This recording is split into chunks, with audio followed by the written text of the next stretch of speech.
السلام علیکم ورحمۃ اللہ وبرکاتہ۔ وعلیکم السلام ورحمۃ اللہ وبرکاتہ۔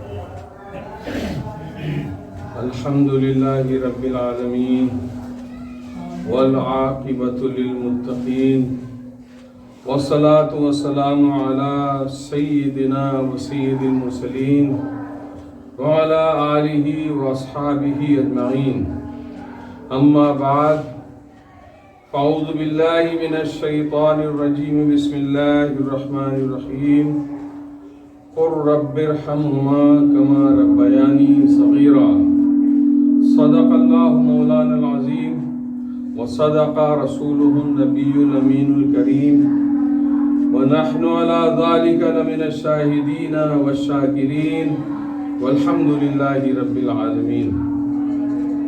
قابل قدر مصلیان کرام، بزرگ اور دوستو، آئیے سب سے پہلے ہم سب اپنے آقا مولا رسول اکرم محمد مصطفیٰ محمد رسول اللہ صلی اللہ تعالی علیہ وآلہ وسلم کی بارگاہ بے کس پناہ میں نہایت ادب و خلوص کے ساتھ درود کا نذرانہ پیش کریں اور پڑھیں، اللہم صلی علی سیدنا و شفیعنا و حبیبنا و مولانا محمد معدن الجود والکرم وعلى آلہ وصحبہ وبارک وسلم، صلاۃ و سلاما علیک یا رسول اللہ، صلاۃ و سلاما علیک یا حبیب اللہ۔ ایک بار اور نبی اور آل نبی کی بارگاہ میں درود پیش کیجئے، صلی اللہ علی النبی الامی الکریم وعلی آلہ وصحبہ وبارک وسلم۔ گزشتہ جمعہ میں ہم لوگوں نے قرآن کی آیات مقدسہ کے حوالے سے یہ جاننے اور سمجھنے کی کوشش کی تھی کہ اللہ تبارک و تعالیٰ نے بندوں کے لیے والدین کا ادب فرض قرار دیا ہے، اور خود اللہ تبارک و تعالیٰ نے والدین کا ادب قرآن مقدس میں سکھایا ہے، ان کا مقام سمجھایا ہے، اور بتایا ہے کہ ان کے حضور نہایت ادب کے ساتھ پیش آنے کی ضرورت ہے۔ بزرگوں نے فرمایا کہ والدین کے برابر بیٹھنے سے بھی پرہیز کیا کرو، ان سے نچلے درجے میں بیٹھا کرو، یعنی ان کا انتہائی ادب کرنے کی ضرورت ہے۔ آج انشاءاللہ تبارک و تعالی حدیث کے حوالے سے چند ایک احادیث اسی موضوع کے حوالے سے انشاءاللہ تعالی پڑھنے اور سمجھنے کی کوشش کی جائے گی، تاکہ ہم سب کے دماغوں میں، ذہن میں، دل میں یہ بات پوری طرح راسخ ہو جائے، اتر جائے کہ والدین کا ادب کتنا ضروری ہے، اور ان کے لیے ہمیشہ دعا کرتے رہنا ہے کہ اللہ تبارک و تعالیٰ ان پہ رحم فرمائے۔ دنیا میں ہے تو بھی، دنیا سے گزر چکے تو بھی، ان کے لیے برابر ہمیشہ اللہ کے حضور دعا کرتے رہنا ہے، اور ان دعا کے کلمات بھی اللہ نے سکھائے۔ اللہ ہی فرما رہا ہے کہ کس طرح ان کے لیے دعا کرو۔ اللہ فرماتا ہے قر، فرماتے رہو، دعا کرتے رہو، رب ارحمہما کما ربیانی صغیرا، ان دونوں پر اے رب، اے میرے پالنے والے، پرورش کرنے والے، ان دونوں پہ رحم فرما، ایسے ہی رحم فرما جیسی رحمت اور شفقت انہوں نے مجھ پر فرمائی میری پرورش کے دوران، جس طرح محبت اور شفقت سے انہوں نے مجھے پالا، پوسا، پرورش کی، اے اللہ ان پر بھی ایسی رحمتیں فرما، ان سے بھی محبت فرما۔ یہ دعا کرنے کا حکم اللہ تبارک و تعالیٰ نے دیا ہے۔ گزشتہ جمعہ کو مسجد میں داخل ہونے کے تعلق سے چند ایک باتیں ہم لوگوں نے سمجھی تھیں۔ آج چونکہ جمعہ ہے، اور جمعہ میں سب سے اہم جو عبادت ہے وہ عبادت ہے خطبہ، سب سے اہم ترین عبادت ہے خطبہ۔ اسی ذکر کو سننے کے لیے مسجد میں جمعہ کو آیا جاتا ہے، خطبہ سننے۔ خطبہ سننا واجب ہے نا، اور اگر خطبہ گنوا دیا تو جمعہ گنوا دیا۔ خطبہ کو ضائع کر دیا تو جمعہ ضائع کر دیا. یہی حکم ہے. اس لیے خطبہ کے بارے میں خاص طور سے سمجھنا چاہیے کہ دوران خطبہ ہمارا ادب کیا ہو، ہم کیسے بیٹھیں، کیا کریں کیا نہ کریں، یہ جاننا اور سمجھنا ضروری ہے. ورنہ ساری محنت بیکار ہو جائے گی. جب جمعہ ہی نہ ملا تو کیا ملا، ہے نا. تو اس لیے خطبہ کا حکم یہ ہے کہ خطبہ سننا واجب ہے. اور دوران خطبہ جب امام منبر پر خطبہ پڑھنے کے لیے کھڑا ہو جائے تو دوران خطبہ کسی بھی طرح کی نماز جائز نہیں ہے. اس وقت کوئی نماز نہیں پڑھی جائے گی اور اس وقت خاموشی اختیار کی جائے گی. ایک لفظ بولنا بھی منع ہے. بہت امر ضروری ہونے پر بھی بولنا منع ہے. اگر کسی کو چپ کرانا ہے تو بھی بولنا منع ہے. یعنی اگر کوئی بات کرتا ہوا پایا گیا اور آپ نے چاہا کہ خطبہ کا لحاظ اس کو سمجھا دے، خطبہ کے آداب سمجھا دے، اس کو بتا دیں کہ دیکھو خطبہ ہو رہا ہے خاموش ہو جاؤ، تو بھی بول کے نہیں خاموش کرا سکتے. بولنا منع ہے. آپ اشارے سے خاموش کرا سکتے ہیں.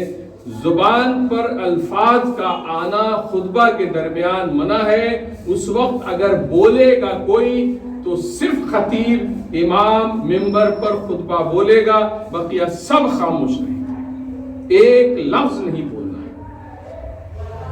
اگر قریب میں ہیں امام سے اور سن سکتے ہیں تو توجہ کے ساتھ پورے دھیان کے ساتھ خطبہ کو سنا جائے. وہ لوگ جو خطبہ کے کلمات سمجھتے ہیں ان کے لیے ضروری ہے کہ وہ کلمات کو سمجھیں، دماغ میں رکھیں کیا خطبہ میں بیان ہو رہا ہے. جو نہ سمجھ سکتے ہو وہ خاموشی سے سنیں.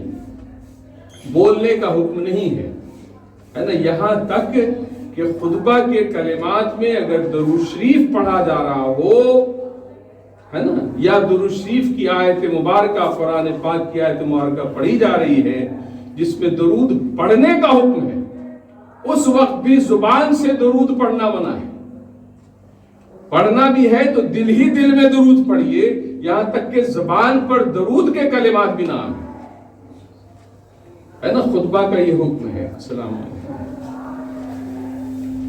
تو ہمیں لحاظ رکھنا ہے کہ خطبہ کے درمیان ہرگز ایک لفظ بھی زبان سے صادر نہ ہو، بولنا نہیں ہے.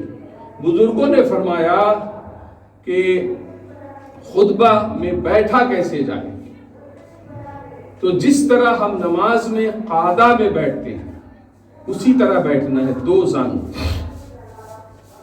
اور اگر بعض لوگوں کو آپ دیکھتے ہوں گے کہ پہلے خطبہ میں ہاتھوں کو باندھ کر رکھتے ہیں اور دوسرے خطبہ میں ہاتھوں کو اپنے زانوں پر بچھا کے رکھتے ہیں. ایسا کرنا منع نہیں ہے، ضروری بھی نہیں ہے. منع نہیں ہے کا مطلب ضروری بھی نہیں ہے. آپ جیسے چاہیے ہاتھ رکھ کے، ہاتھ باندھ کے جیسے چاہیے بیٹھ جائیے، مگر بیٹھنا 2 زانو ہے جیسے قعدہ میں بیٹھتے ہیں. پہلے خطبہ میں ہاتھ باندھ کے بیٹھے، دوسرے میں زانو پہ ہاتھ رکھ کے بیٹھے، دونوں صحیح ہے. یا ہاتھ باندھے ہی مستقل بیٹھے رہ گئے تو بھی صحیح، ہاتھ زانو ہی پہ رکھے مستقل بیٹھے رہ گئے تو بھی صحیح ہے نا. خطبہ میں جو خطبہ کے 2 خطبوں کے درمیان کا وقفہ ہے وہ 3 بار سبحان اللہ پڑھنے کے برابر ہے. اس کے بعد خطیب اٹھ جاتا ہے، اگلا خطبہ بیان کرتا ہے. یہ جو وقفہ ہے یہ دعا کی قبولیت کا وقفہ ہے. بعض نے فرمایا کہ یہ وقفہ اس وقت جو دعا مانگو گے قبول ہوگی. بعض نے فرمایا کہ دونوں خطبہ کے بعد اور نماز کے درمیان کا وقت ہے، اس وقت جو بھی دعا مانگی جائے گی قبول کی جائے ہو جائے گی. اور یہ بھی فرمایا گیا کہ جمعہ کے دن میں ایک ساتھ ہے، ایک وقت ہے، اس کو پوشیدہ رکھا گیا. کون سا وقت ہے؟ عصر کے بعد ہے، عصر سے پہلے ہے، کون سا وقت ہے اس کو پوشیدہ رکھا گیا ہے. مگر ایک وقت ہے کہ اس وقت جو بھی دعا مانگی جائے وہ قبول ہو جاتی ہے. تو جمعہ کے روز ہمیں چاہیے کہ دعا مانگتے رہیں. کون سا وقت دعا کی قبولیت کا ہے یہ اللہ کو معلوم ہے، اور ہم دعا مانگتے رہیں اور قبولیت کے وقت میں دعا مانگ لی گئی تو وہ دعا قبول ہو جائے گی. اس لیے دعا کا اہتمام بھی جمعہ کے روز کرنا چاہیے. تو میں یہ عرض کر رہا تھا کہ قرآن کریم میں بھی اللہ تبارک و تعالیٰ نے والدین کے آداب سکھائے، اور حضور صلی اللہ تعالیٰ علیہ وآلہ وسلم نے 12 والدین کے ادب سکھائے ہیں، حدیثوں میں منقول ہے. چنانچہ ابن ماجہ کی حدیث ہے، حضرت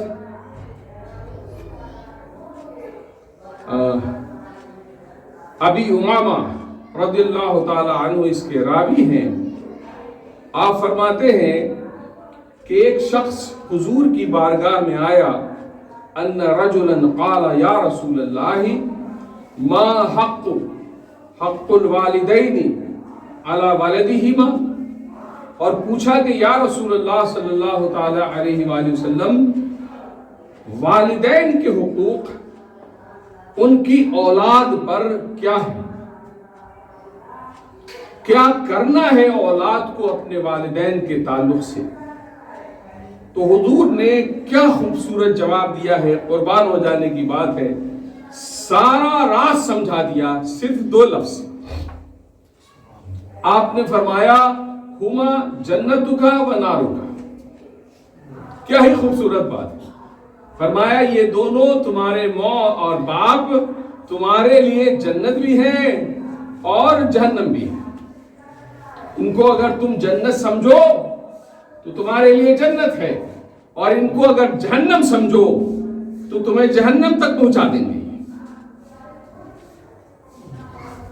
یعنی یہ کہ اگر والدین کی خوب دل لگا کر خلوص کے ساتھ ادب کے ساتھ خدمت کی گئی تو یہی والدین تمہارے لیے جنت کی مہر ہے، جنت کی ضمانت ہے. یہ تمہیں جنت میں لے کے جائیں گے، ان کی خدمت تمہیں جنت لے جائے گی. اور جان لو کہ اگر ان کی خدمت سے بھاگے، ان کو تنگ کیا، ان کو پریشان کیا، ان کو ناراض کیا تو یہی تمہیں جہنم تک پہنچا دیں گے. ان کی بے ادبی تمہیں جہنم تک لے جائے گی. تو حضور نے خوبصورت جواب دیا. ہمیں سمجھنا چاہیے کہ جب حضور نے فرما دیا ہے کہ والدین ہی کے ذریعے سے بندہ جہنم میں جا سکتا ہے اور جنت میں جا سکتا ہے، تو پھر ہمیں چوز کرنا ہے، چننا ہے کہ ہم اپنے والدین سے جنت حاصل کریں گے یا ان کے حوالے سے جہنم میں پھینک دیے جائیں گے. یہ ہمیں کرنا ہے نا. اتنا خوبصورت نسخہ بتا دیا جائے کہ یہ کرو جنت تمہاری ہے. ہم مسجد میں آتے ہیں عبادت کے لیے، گھروں میں نماز پڑھتے ہیں، عبادت ہے اللہ کی، روزہ رکھتے ہیں، عبادت ہے اللہ کی. یہ سب عبادتیں ہم کیوں کرتے ہیں؟ تو جواب ہوگا مقصد تو ایک ہی ہوتا ہے، وہ یہ ہوتا ہے کہ اللہ ہم سے راضی ہو جائے، اللہ ہم سے راضی ہو جائے. اور اللہ تب ہی راضی ہوتا ہے جب اللہ کا رسول راضی ہو. جس سے اللہ کے حبیب صلی اللہ تعالی علیہ وآلہ وسلم راضی نہ ہو، اللہ اس سے راضی نہیں ہوتا. اور حضور کی ہر رضا سے اللہ راضی ہے. یعنی حضور نے جو چاہا وہ اللہ نے چاہا. یہ قرآن کی گواہیاں ہیں، یہ کوئی میرے جذبات نہیں ہیں کہ جو منہ میں آیا سو بول دیا. یہ سب قرآن کی گواہیاں ہیں کہ جو بھی حضور نے چاہا وہ اللہ نے چاہا. یہ انبیاء کرام کا مقام ہے، اور انبیاء کرام میں بھی ہمارے آقا مولا رسول اکرم صلی اللہ تعالی علیہ وسلم جن کا سب سے عظیم مقام ہے. بے شمار واقعات ہیں، آپ نے چاہا اللہ نے چاہ لیا. بہر صورت ایک اور حدیث ہے، حضرت عبداللہ ابن عمر رضی اللہ تعالی عنہما فرماتے ہیں کہ حضور اکرم صلی اللہ تعالی علیہ وآلہ وسلم نے فرمایا رضا الربی فی رضا الوالدی وسخط الربی فی سخط الوالد. آپ فرماتے ہیں کہ تم اللہ کی رضا چاہتے ہو نا، تو جان لو کہ اللہ کی رضا والدین کی رضا میں ہے. والد کہنے کا مطلب ہے والدین. والد کی رضا میں ہے، والدین راضی ہیں تو اللہ راضی ہے، اور اللہ کا غضب والدین کے غضب میں ہے، اللہ کی ناراضگی والدین کی ناراضگی میں ہے۔ ہم آتے ہیں مسجد میں اللہ کو تلاش کرنے، ہم آتے ہیں مسجد میں اللہ کی رضا تلاش کرنے، اور اللہ نے ہماری اپنی رضا کا سامان ہمارے گھروں میں رکھ دیا ہے والدین کی صورت میں۔ ان کی خدمت کر لو، اللہ راضی ہو جائے گا۔ کہاں کہاں بھاگے پھرتے ہیں مزارات پر اور خانقاہوں میں اللہ کی رضا تلاش کرنے، اور والدین کو ناراض کیے بیٹھے ہوئے۔ کہیں اللہ راضی ہوگا جب والدین ناراض ہو جائیں؟ تو حضور نے فرما دیا کہ وہ اللہ کی رضا والدین کی رضا میں ہی ہے، وہ ناراض ہیں تو پھر کہیں رضا نہیں ہے۔ اللہ راضی نہیں ہوگا اگر والدین راضی نہیں ہیں۔ یہ سمجھنے کی ضرورت ہے۔ بعض لوگ آج کل ایسے ہیں کہ ذرا سا بھی سوچتے، غور نہیں کرتے، اور جب بات بولنے پر آ جاتے ہیں تو ماں باپ کے سامنے چیخنا، چلانا، جواب دینا بھی ذرا نہیں سوچتے کہ ہم کر کیا رہے ہیں۔ ایک بات ماں نے بولی، باپ نے کہا، بس فوراً پلٹ کے جواب دینا۔ یہ نہیں سوچتے کہ میرے اس جواب دینے سے ماں کو کیا احساس ہوگا، وہ کیا سوچے گی، اس کو برا لگے گا یا نہیں لگے گا۔ تو 1000 بار سوچنا چاہیے ایک بھی کلمہ منہ سے نکالنے سے پہلے، کہ یہ غور کرنا چاہیے کہ ٹھیک ہے ہم بول تو رہے ہیں، مگر کیا اس سے میری ماں ناراض ہو جائے گی، اس کو برا لگے گا؟ اگر برا لگے گا تو پرہیز کیجیے، خاموش ہو جائیے، بولیے ہی نہیں، چپ رہ جانا زیادہ اچھا ہے۔ ایک اور حدیث مبارکہ ہے، حضرت ابو ہریرہ رضی اللہ تعالیٰ عنہ فرماتے ہیں کہ ایک بار حضور اکرم صلی اللہ تعالیٰ علیہ وآلہ وسلم نے فرمایا، رغم انف رغم انف رغم انف، 3 بار فرمایا۔ اس کی ناک خاک آلود ہو جائے، اس کی ناک خاک آلود ہو جائے، اس کی ناک خاک آلود ہو جائے، یعنی یہ کہ وہ بے عزت ہو جائے، وہ ذلیل ہو جائے، وہ ذلیل و خوار ہو جائے، یہ حضور فرما رہے ہیں۔ لوگوں نے جب سنا کہ حضور بار بار کہہ رہے ہیں رغم انف رغم انف رغم انف، تو لوگوں نے پوچھا، من یا رسول اللہ، کس کی ناک خاک آلود ہو جائے اے حبیب کریم رسول اکرم صلی اللہ تعالی علیہ وآلہ وسلم؟ تو آپ نے فرمایا، من ادرک ابویہ عند الکبر، اس کی ناک خاک آلود ہو جائے جس نے اپنے والدین کا بڑھاپا پایا، جس کے سامنے اس کے والدین بوڑھے ہو گئے۔ من ادرک ابویہ عند الکبر احدہما او کلیہما، خواہ ایک ہی ماں باپ میں سے کوئی بوڑھا ہو گیا یا دونوں اس کے سامنے بوڑھے ہو گئے، فلم یدخل الجنہ، اور وہ جنت میں نہیں پہنچ سکا۔ یعنی کیسی ضمانت حضور دے رہے ہیں کہ تمہارے سامنے اگر تمہارے والدین بوڑھے ہو گئے تو سمجھ لو یہی جنت ہے، اور اگر اس کے بعد بھی جنت میں نہیں پہنچ سکے تو تمہاری ناک خاک آلود ہو، تمہارے ایسا ذلیل بدنصیب کوئی نہیں ہے، یہ حضور فرماتے ہیں۔ ایسی بدنصیبی ہے تمہارے اوپر کہ تمہارے والدین بوڑھے ہو گئے اور تم جنت نہیں پہنچ سکے۔ سوچنے کی بات ہے نا، ہم سب کچھ کرنے کو تیار ہیں مگر والدین کی خدمت کے لیے تیار نہیں۔ انہوں نے پالا پوسا پڑھایا، آج ہم جو کچھ بھی ہیں انہی کی وجہ سے تو ہے، مگر ہم ان کے لیے کرتے کیا ہیں؟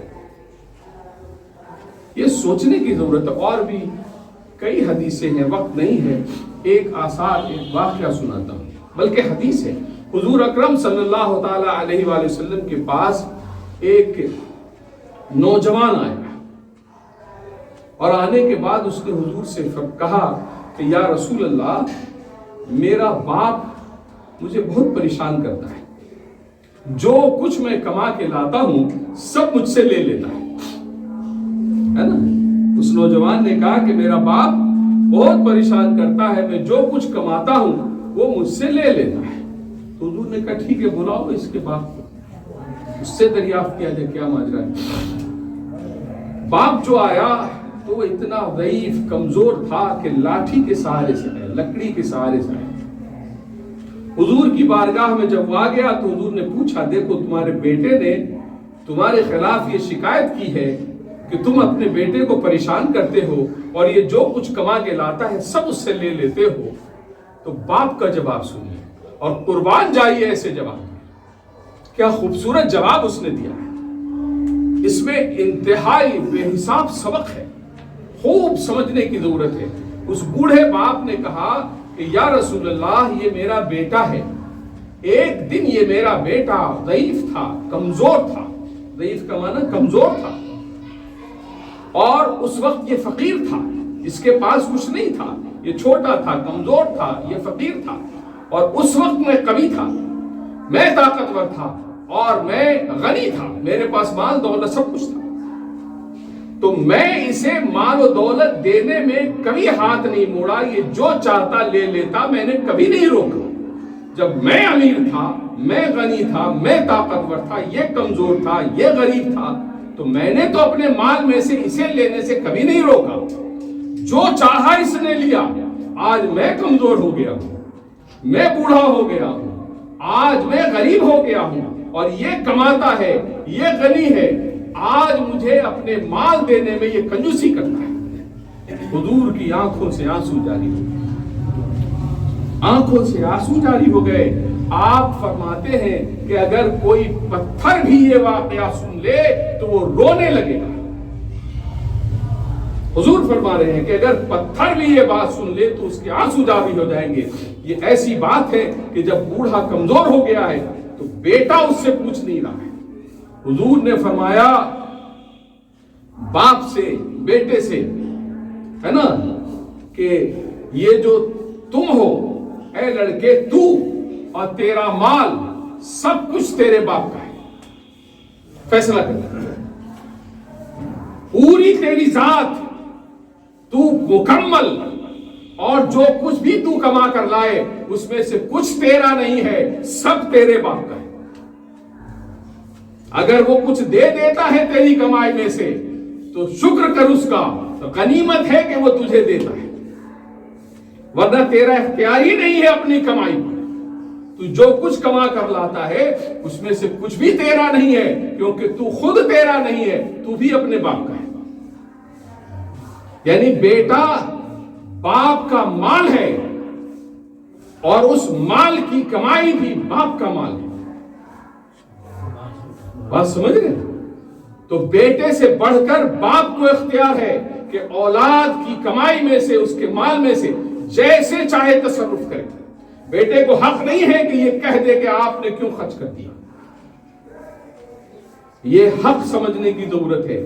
بیٹے کو حق ہی نہیں ہے کہ باپ سے سوال کر دے کہ یہ تو میرا تھا، آپ نے کیوں بیچ دیا، یہ تو میرا تھا، آپ نے کیوں خرچ کر دیا۔ اس کو حق نہیں ہے۔ یہ حضور نے فرمایا، اس طرح تنبیہ کی ہے، اس طرح تلقین کی ہے، اس طرح سمجھایا ہے کہ کسی بھی طریقے سے تم والدین کے مقام کو تو سمجھو کہ کیسا عظیم مقام ہے، اور ان کے آداب بجا لاؤ۔